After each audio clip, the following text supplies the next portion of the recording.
Hello friends, welcome to real life story. और आज की स्टोरी है बस अब और नहीं पापा।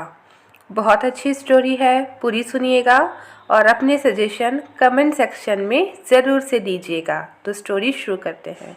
अच्छा बेटा, चलते हैं। कल तुम भी चली जाओगी ना? सिया की बहन रितु की सास ने सिया को गले लगाते हुए कहा। जी माँ जी, पापा जाएंगे छोड़ने मुझे, सिया ने कहा। सिया की बहन रितु ने भी सिया से गले मिलकर विदाई ली और कभी मेरे ससुराल भी आना दीदी कहते हुए बाय बाय करके मुस्कुराकर चली गई। बहन की सास और बहन को जाते जाते सिया की नज़रें और दिल अपनी बहन के ससुराल और अपने ससुराल के फ़र्क में उलझ गया। मायके से छोटी बहन की विदाई इतनी आसान थी कि चचेरे भाई की शादी निपटते ही वेडिंग पॉइंट से ससुराल के लिए चली गई, जबकि सिया को मायके वालों ने एक दिन के लिए और रोक लिया ताकि वह अपने ससुराल के लिए शगुन के तौर पर पूरे मोहल्ले के लिए मिठाई और सगे संबंधियों के कपड़े और फल फ्रूट भी ले जा सके। तभी कंधे पर किसी के हाथ रखने का एहसास हुआ सिया को, तो खोई खोई सिया सुध में लौट आई। चलो सिया बेटा, क्या सोचने लगी यहाँ खड़ी खड़ी? पापा ने कहा।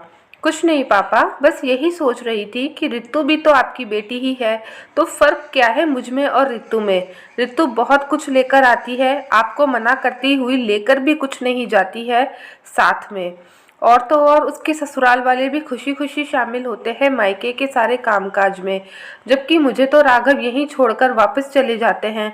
ससुराल छोड़ना भी आपकी ही जिम्मेदारी होती है।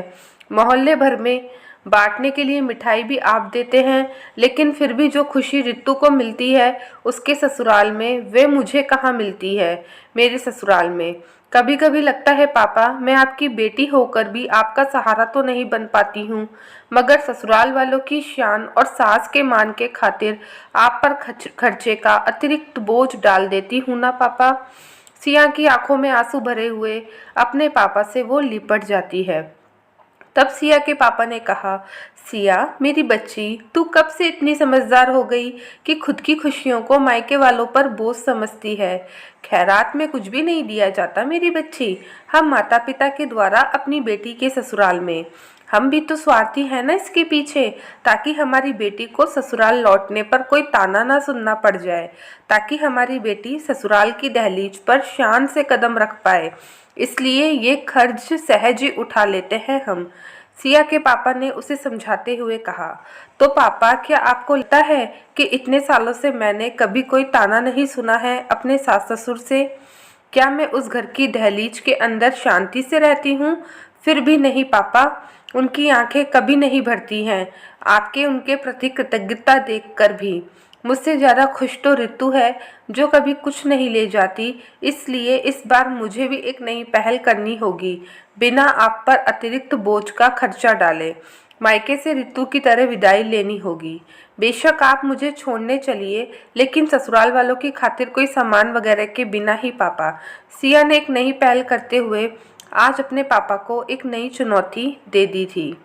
लेकिन सिया, तुम्हारे चाचा जी ने तो मिठाई और कपड़ों का प्रबंध कर दिया है ना, ऐसे कैसे खाली हाथ जाएंगे? पापा ने सिया से कहा।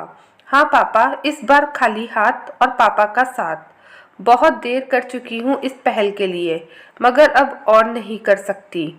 कब तक ये झूठी शान दिखाने में ससुराल वालों का साथ यूं ही देती रहूं मैं? बस अब और नहीं पापा। उन्हें मोहल्ले में अपनी शान रखनी होती है तो खुद ही खर्च करे ना, बहू के मायके के खर्च से उनकी कैसी शान पापा? चलिए, आप बस अपनी बेटी का इस नई पहल में साथ दीजिए। अपनी बहन रितु की तरह सिया ने भी आज मायके से आसान सी विदाई लेने की एक नई पहल की शुरू कर दी थी, पापा के असीम प्यार और छांव तले। अब वह अपने मायके वालों पर ज़्यादा बोझ नहीं बनना चाहती थी और ना ही इस दान दहेज को ज़्यादा बढ़ावा देना चाहती थी। दोस्तों, क्या सिया ने सही किया?